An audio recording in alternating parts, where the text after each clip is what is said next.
Welcome back again this week. The rise of the deep state is a manifestation of the conspiracy operating at two levels: the streets and the upper echelon of society and government.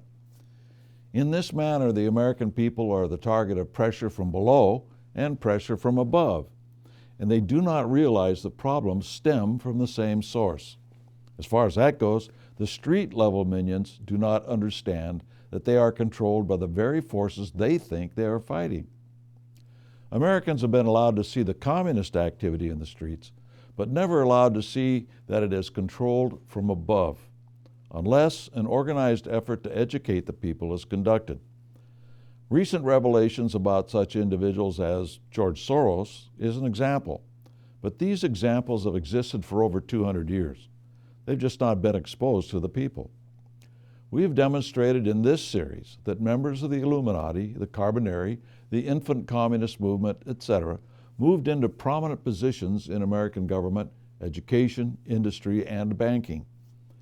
These are facts that over the years have been purged from the view of Americans, or they've not been allowed to understand their significance.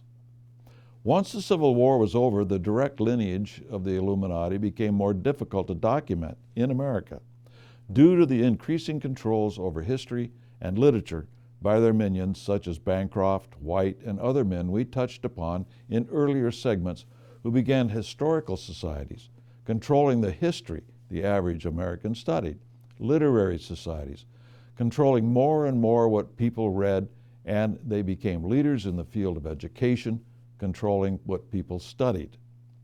The conspirators did not recruit the average citizen or laborer. They concentrated on the more establishment people who desired more out of life, to be bigger and better than others, and who really did not like the straight-laced religion so prevalent in America.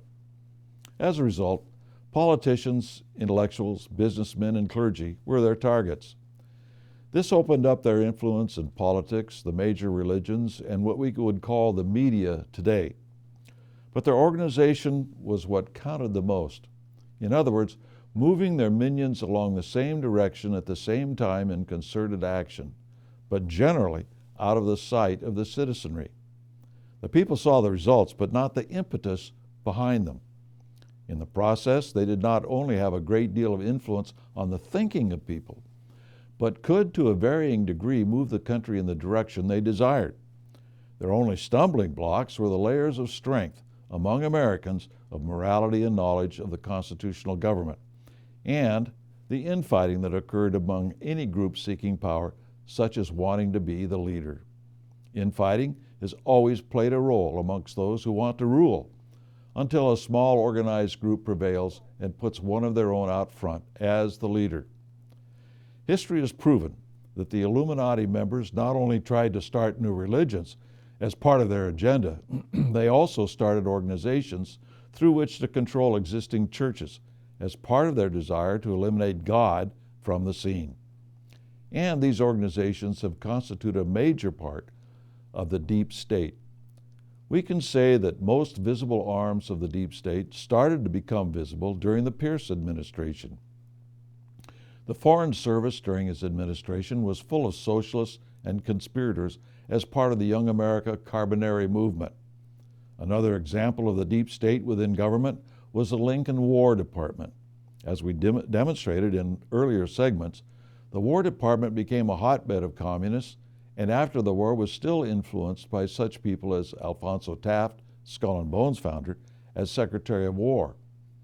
It's been demonstrated over and over again in my book that Pierce began the process of filling our Foreign Service with revolutionaries.